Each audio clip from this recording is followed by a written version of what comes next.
മഴക്കാലമായാൽ വയനാട്ടിൽ കണ്ടുവരുന്ന ഒരു കാഴ്ചയാണിത്. കലങ്ങി മറിഞ്ഞു വരുന്ന കബനി നദിയിലാണ് ഈ കാഴ്ച. ഇപ്പോൾ ആളുകൾ ഓരോരുത്തരായി വന്ന് വീശുവല ഉപയോഗിച്ച് മീൻ പിടിക്കുന്നതാണ് ഈ കാണുന്നത്.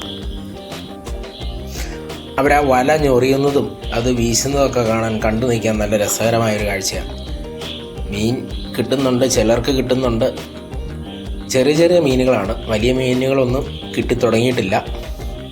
ചെറിയ ചെറിയ മീനുകളൊക്കെ കിട്ടുന്നുണ്ട്. അതിൻ്റെ സന്തോഷം അവരുടെ മുഖത്ത് കാണാനുമുണ്ട്.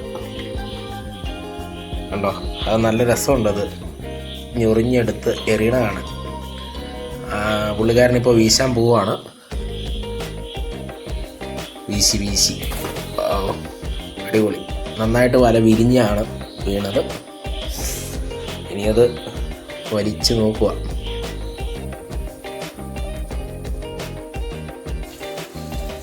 ഈ വർക്ക് കണ്ടോ, ഇതൊരു കോഫി ഷോപ്പാണ്. ഈ വർക്ക് ചെയ്തിരിക്കുന്നത് വയനാട്ടിലെ മണ്ണ് ഉപയോഗിച്ചാണ്. ഈ മണ്ണ് ഉപയോഗിച്ചാണ് ഇതിൻ്റെ ഭിത്തി എല്ലാം ചെയ്തിരിക്കുന്നത്. ഇതിൻ്റെ മുകളിൽ മേഞ്ഞിരിക്കുന്നത് മുളയും മുളയുടെ ഇലയും ഉപയോഗിച്ചാണ്. ഇതിൽ ഏത് വേനൽക്കാലത്ത് വന്നിരുന്നാലും നല്ല തണുപ്പായിരിക്കും. നല്ല ഭംഗിയുണ്ട്. ഇത് കാണാൻ തന്നെ നല്ല ഭംഗിയുണ്ട്. ഇരിക്കുമ്പോൾ തന്നെ, ഇതിൻ്റെ ഉള്ളിൽ ഇരിക്കുമ്പോൾ തന്നെ നമുക്ക് ഒരു ഫീലാണ്. അടിപൊളി വർക്കാണ്. ആ മണ്ണിൻ്റെ ഫിനിഷിങ് ഉണ്ടോ.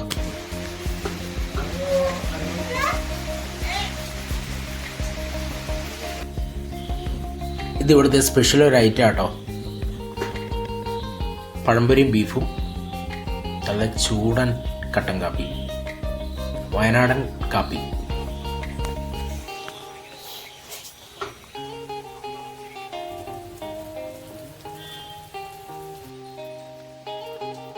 ഇതാണ് മീൻ. വയനാട് വള്ളിയൂർക്കാവിൽ, മാനന്തവാടി വള്ളിയൂർക്കാവിൽ പുഴമീൻ വിൽക്കണം കേട്ടോ. ഒരു അപാര സീനാണ്. ഇതാണ് മോനെ മീൻ. നോക്കാം,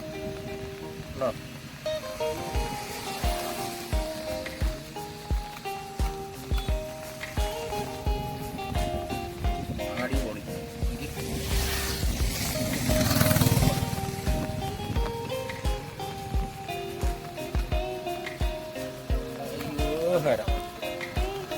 നമ്മുടെ നാട്ടിൽ കിട്ടുമോ? കിട്ടത്തില്ല. കിട്ടും. ഇത്രയും വലിയ കട്ടില് അത് കിട്ടും. ഓക്കെ,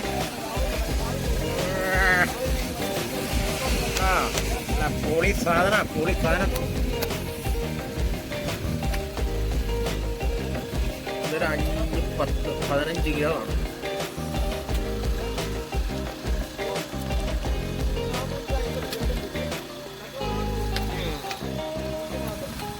പൊങ്ങള്ളട്ടോ,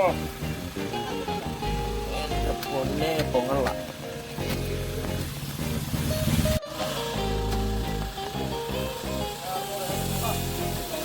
മുകേഷേ, മേടിക്കുവാണോ?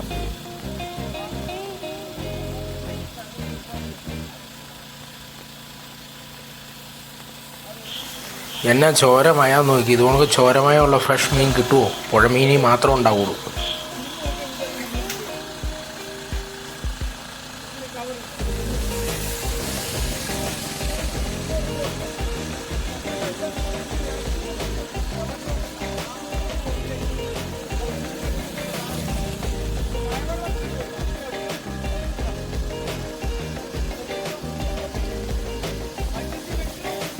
ഇതൊരു വലയിട്ട് പിടിക്കുന്നതാണ്. ഇതിൻ്റെ അകത്ത് ഈ കാണുന്ന ചെറിയ മീനൊക്കെ വാളയാട്ടോ. വാളയും നല്ല രുചിയുള്ള മീനാണ്.